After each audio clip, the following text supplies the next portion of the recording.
live at Baltimore New York, box 3520, Route 51.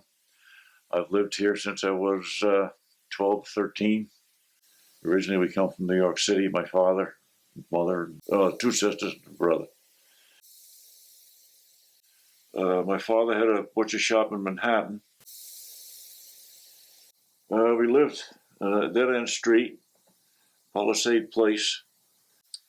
The city took over the whole block and built a big school. And my father was getting tired in the butcher shop there, and he wanted to get out too. And he said, we got to move. Let's move to the country. He helped on a farm when he was younger. And he says, if you work hard enough on the farm, we could make a go of it. It was in rough shape.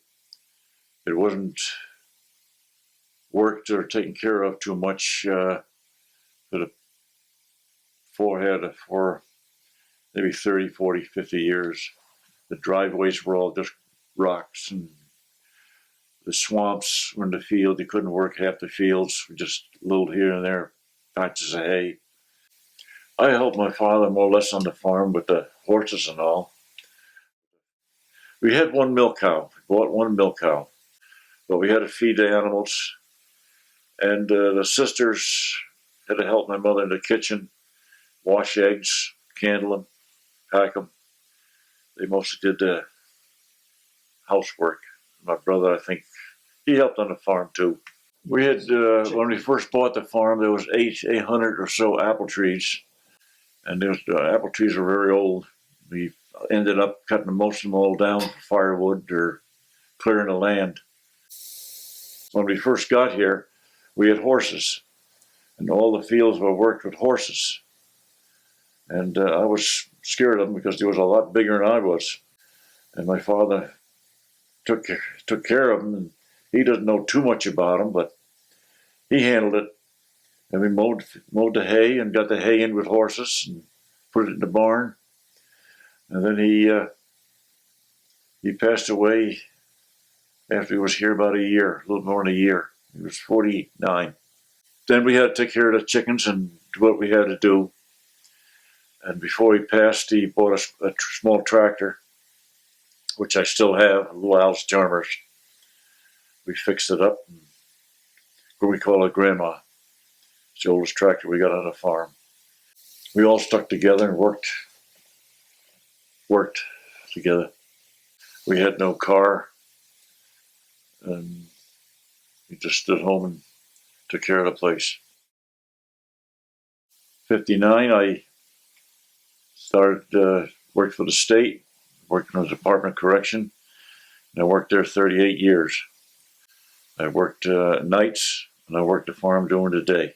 The money I made in jail, we stuck right back into the farm, fixing things up. Then we bought, in 55, we bought a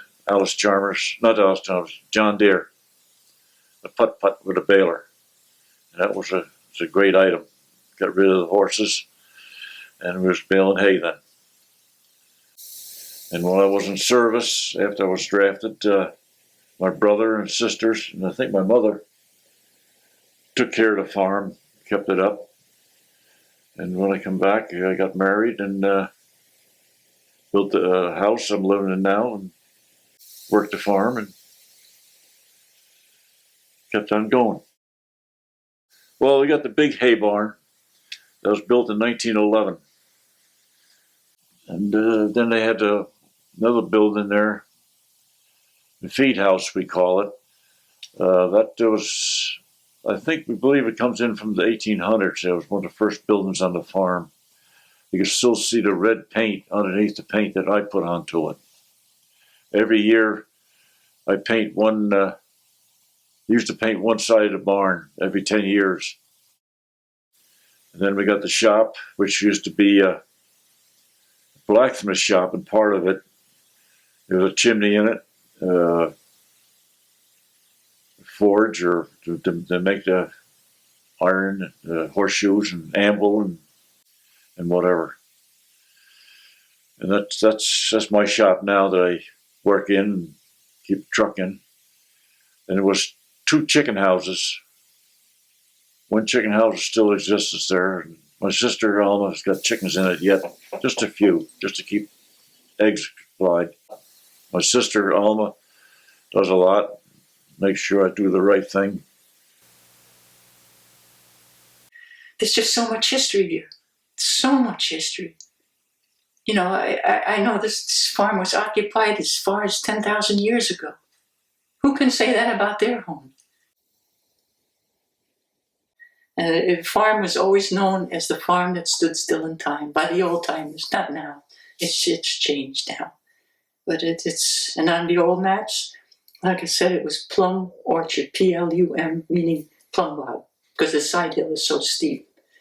And prior to 1840, this farm was owned by Peter Wolf and his descendants. The Wolves, they more or less came over as, I guess you call it, like indentured servants.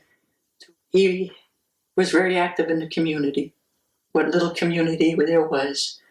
And in 1811, they had the first town meeting under his guidance. And they believe it was in the Vadney house, which is the house on the corner here. I know in 1892, they sold it to Ernest Hurdle. He was a tailor in New York City for Brooks Brothers.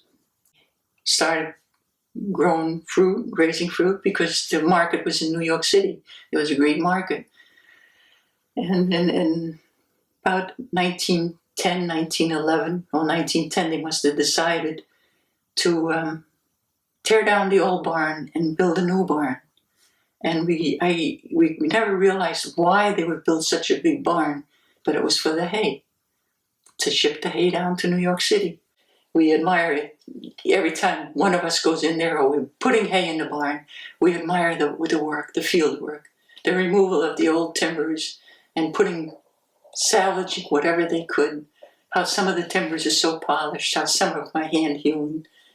And most of the wood came from the farm. I believe they had a portable mill to timber it. Trails are still in the woods. Some are overgrown, and some that had opened up, and we call it the Loop. It's our hiking trail in the wintertime. And of course, Ted used it with his tractors to further get timber and firewood.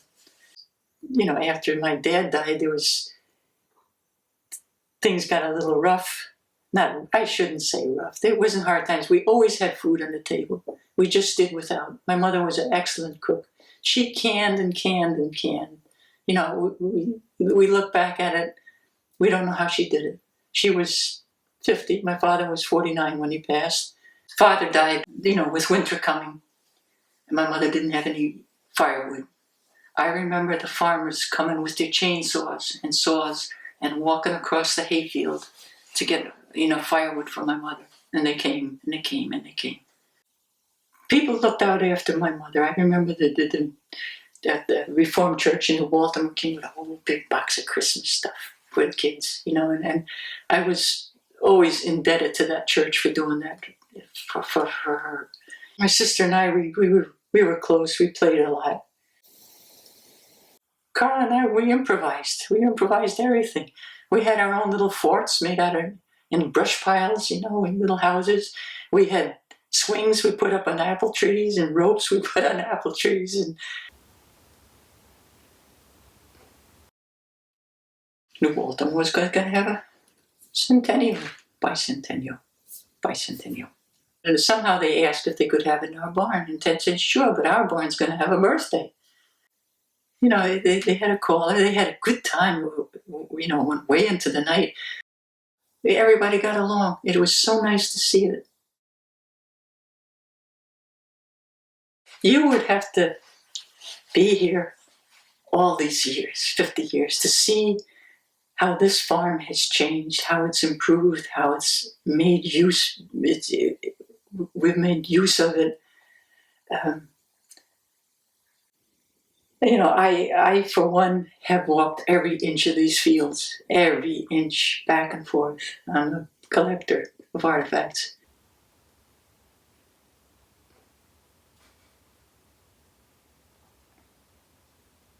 And I can't see it being developed into houses and a road, or I don't know, a big pond. I don't know, but it's a lifetime of work, and I know why I want it here. But it's different than Ted. I'm the person that likes to take a cup of coffee early in the morning, go on the porch, and listen to the birds, one by one. First comes the wren. The dawn is coming. Pass it on. Here comes the dawn. Pass it on. You hear it up in the woods. The dawn is coming. Pass it on. And it goes all the way around the world. And you sit here and you hear the birds. And they chatter, chatter, chatter, chatter, chatter. And they make so much fuss. And then, it's quiet. We got work to do. And it's so beautiful. You watch a fox try to catch a mouse and pouncing up and down. You watch the deer and the little deer playing in the fields. Or you sit here in the even and it's quiet and you watch the fireflies come. And then you look up, you're ready to go to bed, and you check the stars, and there goes this space station. How many people get to see that? And if that's gone, it's gone forever.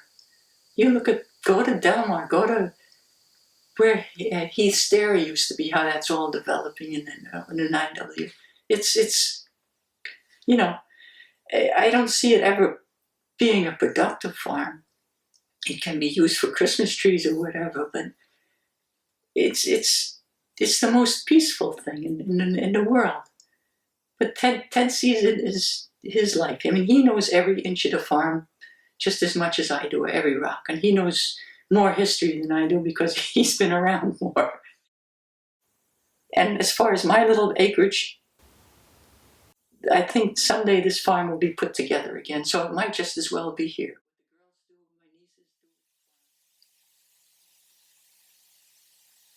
I want to keep the farm the way it is. I don't want it built up into building lots and people abuse the land that we cleared. And I hope somebody takes it over in the family. You don't know.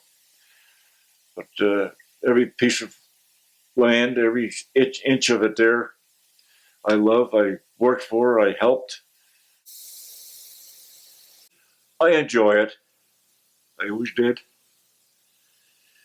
I enjoy plowing, harvesting the crops if they're good. And if they're not good, you hope for another year. If a farmer likes the place, donate it and keep it for a farm for as long as you can, especially if you got kids or grandkids or relatives, that they have some place to look back at and say, this was my father's place, this was my grandfather's place. If it's built up in houses and all that, yeah, it doesn't mean that much. I've seen places along the roads where there's cornfields and houses and barns. The barns are gone, the houses are gone, it's all houses. But I hope not to see it here, and I hope the land trust can keep it going uh, for a long time. It's up to the younger generation to see it's done. Hope somebody will like it and appreciate it and keep it forever. Flegel Farm.